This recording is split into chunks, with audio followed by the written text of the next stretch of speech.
خدمت کرنے میں مصروف عمل ہیں، اس ذات کا نام حضرت علامہ و مولانا مفتی مسیح الدین صاحب حشمتی مقدس اللہ العالی ہے، جو اسٹیج پر بیٹھے ہوئے ہیں، جو ایک بہت بڑے زبردست خطیب ہیں اور ابھرتے ہوئے خطیبوں کو پسند بھی کرتے ہیں، اس کی حوصلہ افزائی بھی کرتے ہیں، ان کو ابھرنے کا موقع بھی عطا کرتے ہیں۔ زبردست مدرس اور زبردست خطیب ایک آدمی بہت مشکل سے ہوتا ہے، یا تو بہت اچھے مدرس ہیں، ہم لوگ بھی جن کی درسگاہوں میں کبھی بیٹھتے ہیں کبھی سنتے ہیں تو اپنے آپ کو ان کے سامنے کچھ نہیں سمجھتے ہیں، اور ایک بہت زبردست خطیب ہیں جو صاحب لاکھوں کے مجمع میں دھواں دھار گفتگو کرتے ہیں، آپ کی زبان میں کرسی توڑ خطابت کرتے ہیں۔ خطیب نے اپنی پگڑی کو اٹھا کے پھینک دیا، بڑی زبردست خطیب ہوئی۔ ایک خطیب نے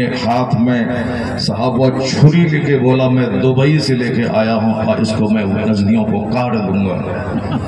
یعنی یہ ساری تقریروں کی خوبیاں لوگ بیان کرتے ہیں، اس کا مطلب ہے کہ ایسے خطیب پڑھے لکھے نہیں ہوتے ہیں، عوام کے بیچ رہتے رہتے ان کا علم بھی مر جاتا ہے اور سطحی سوچ کے حامل ہو جاتے ہیں، یہ دوسروں کا خیال کرتے ہوئے اپنے علم کا خیال نہیں کرتے ہیں۔ جبکہ تمام خطبہ اور علماء کو چاہیے کہ وہ کسی بھی جگہ جہاں کہیں بھی رہیں وہ اپنے علمی وقار کو اپنے ہاتھ سے جانے نہیں دیں۔ شاعر شعر و شاعری کرتا ہے جہاں بیٹھتا ہے، نیتا جہاں کہیں بھی رہتا ہے وہ پولیٹکس کی باتیں کرتا ہے، ڈاکٹر صاحب جہاں کہیں بھی رہتے ہیں پیتھولوجی سرجری میڈیسن کی باتیں کرتے ہیں۔ جب سارے لوگ اپنے ڈپارٹ کی باتیں کرتے ہیں، یہ علماء کرام کیوں نہیں جہاں رہیں جس کے سامنے رہیں، کیوں نہیں یہ علم اور حکمت کی باتیں کرتے ہیں؟ کیا بات رہی ایک ایسی شخصیت جس میں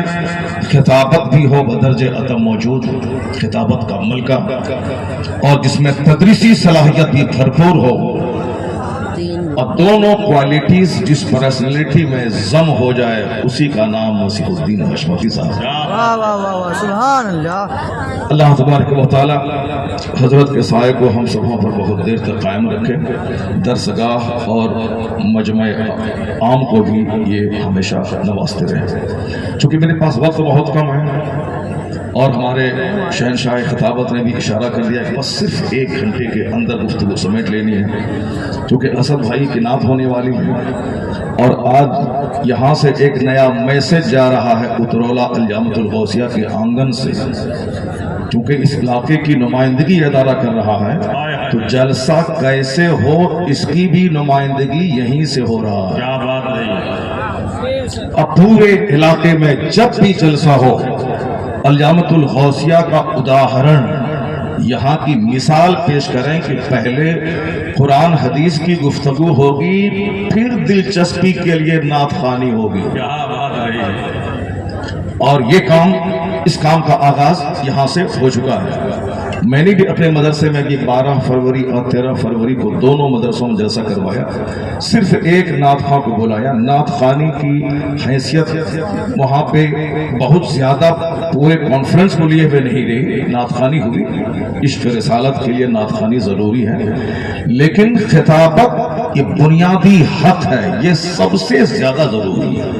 نعت خوانی اگر نہیں ہوگی تو اسلام نہیں مرے گا، لیکن اگر قرآن حدیث کی بات نہیں ہوئی تو اسلام کا کام ٹھپ ہو جائے گا۔ امر بالمعروف ضروری ہے، دین کا پیغام پہنچانا ضروری ہے، اور یہ تو ہر حال میں کبھی بھی بند نہیں ہونے والا ہے۔ میں اکثر کہتا ہوں اسلام نے واعظ و نصیحت اور تقریر کو بنیادی طور پر اس کو جگہ دیا ہے اور نماز کے ساتھ اسے جوڑ دیا۔ 5 وقت کی نماز بغیر خطابت کے ہوتی ہے، مگر جمعہ کی نماز بغیر خطابت کے نہیں ہوتی ہے۔ جیسے بغیر وضو کے نماز نہیں ہوتی، اسی طرح بغیر خطبہ جمعہ کے جمعہ کی نماز نہیں ہوتی۔ شرط ہے نماز کے لیے وضو شرط ہے، جمعہ کے لیے خطبہ واعظ نصیحت یہ شرط ہے۔ اس لیے شرط ہے کہ آدمی کا دل الٹتا پلٹتا رہتا ہے. ابھی ہماری گفتگو آپ سنیں گے تو لگے گا آخرت ہی سب کچھ ہے، جنت ہی سب کچھ ہے، دنیا کچھ نہیں ہے. لیکن جیسے ہی اس محفل سے نکل کے آپ دنیا داروں کے بیچ بیٹھیں گے، مالداروں کے بیچ، تاجروں کے بیچ، نوکری پیشہ ملازموں کے بیچ آپ بیٹھیں گے، جب ان کی باتیں سنیں گے، پیسہ بولتا ہے، تنخواہ نہیں ملی ہے، میری تنخواہ 2 لاکھ روپے ماہانہ ہے، میرے پاس 5 بڑے بڑے ہاسپٹل ہیں، میرے پاس 10 بڑے بڑے مال ہیں، میرے پاس 50 مارکیٹنگ کمپلیکس ہیں، میں نے 100 ایکڑ زمین کا ایک فارم ہاؤس میں نے دیہات میں قائم کیا.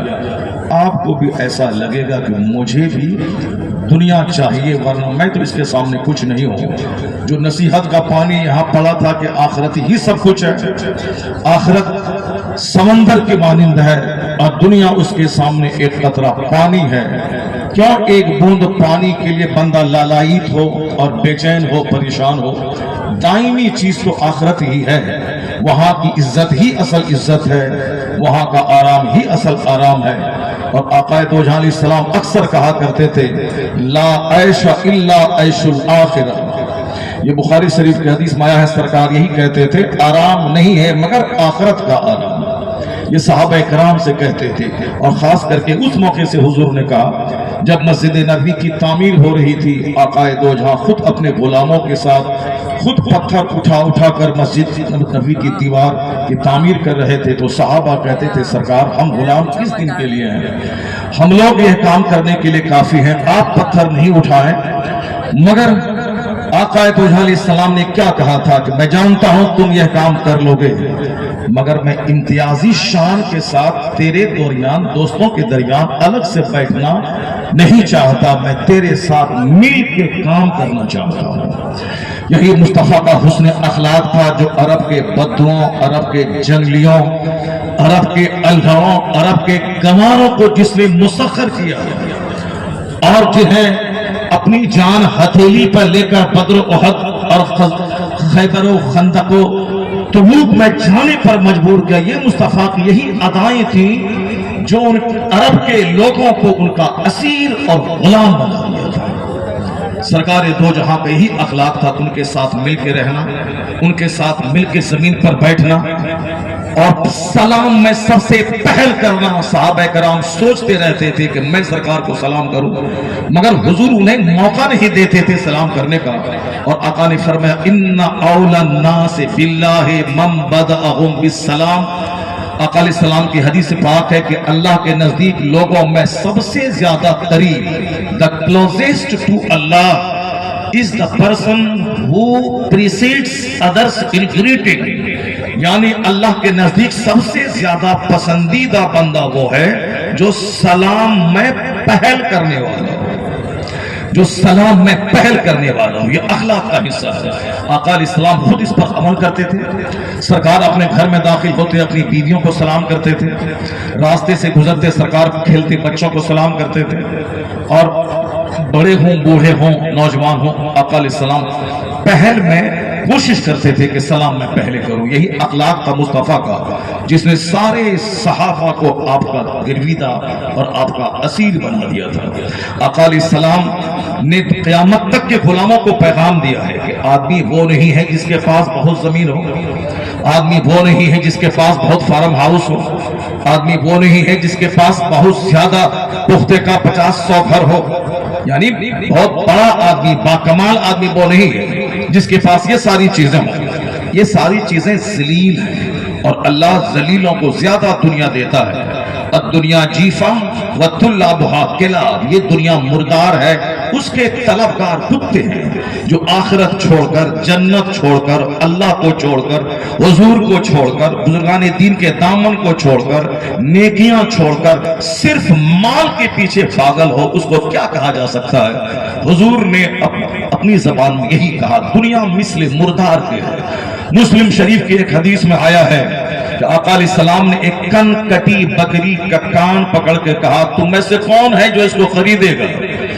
ایک صحابی نے کہا سرکار اگر یہ بکری زندہ بھی ہوتی تو بھی کوئی نہیں خریدتا، جائے کہ یہ مر چکی ہے، چونکہ یہ عیبدار بکری ہے، اس کے کان کٹے ہیں، کون خریدے گا اس کو؟ اب مر بھی چکی ہے تو اب تو 1 درہم کے بدلے، حضور نے کہا بے درہمین، 1 درہم کے بدلے میں کون خریدے گا؟ کہا سرکار یہ زندہ ہوتی تو بھی کوئی نہیں لیتا، اب جائے کہ مر چکی ہے اور 1 درہم کے بدلے کوئی نہیں لے گا سرکار۔ حضور فرماتے ہیں جس طرح تمہاری نزدیک یہ عیبدار بکری مری بھی ذلیل ہے، کوئی 1 درہم تو کیا فری میں بھی نہیں لے سکتا۔ آقا فرماتے ہیں ان الدنیا لأہون، بے شک دنیا اللہ کے نزدیک اس سے بھی زیادہ ذلیل ہے، اس سے بھی زیادہ ذلیل ہے دنیا۔ کیا مکان دکان گاڑی کے چکر میں مسجدیں ویران ہو رہی ہیں، مدرسے میں کوئی بچوں کو پڑھانا نہیں چاہتا، خانقاہوں میں تیل پانی دعا تعویذ لے کے بیٹھے ہوئے، جس خانقاہ میں علم نہیں ہے وہاں اب صاحب پہلے تو دعا تعویذ کرتے تھے، اب تو سوچا کہ دعا تعویذ بھی لوگ نہیں کروا رہے، چلو وہاں ڈھول تماشا اور ہارمونیم لے کے بیٹھ جائیں، ہارمونیم لے کے بیٹھ جائیں۔ اب ظاہر سی بات ہے جو IAS آفیسر نہیں وہ کھائے گا کیسے، جو DM نہیں ہے وہ کھائے گا کیسے، جو بلاک ڈیولپمنٹ آفیسر نہیں ہے وہ کھائے گا کیسے، جو بچہ 10 سال حافظ قرآن بننے میں لگایا وہ حافظ نہیں بنا ہے تو وہ کھائے گا کیسے؟ اور صاحب جو پروفیسر نہیں ہے، جو ٹیچر نہیں ہے، جو 20 سال نہیں پڑھا ہے وہ کیسے کھائے گا؟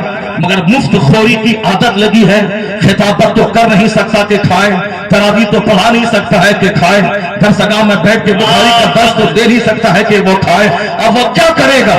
اجمیر کے مجاور کی آواز میں آواز ملا کر کے تبلا کی باتیں کر رہا ہے، اب وہ صاحب ڈھول کی باتیں کر رہا ہے، اب وہ صاحب جھنجھنا کی باتیں کر رہا ہے۔ اس لیے اسلام نے کہا knowledge is power, knowledge is light, علم طاقت کا نام ہے جو آدمی کو طاقتور بناتا ہے، علم روشنی کا نام ہے جو آدمی کو اندھیرے سے بچاتا ہے، علم پاور ہے، علم لائٹ ہے، علم روشنی ہے۔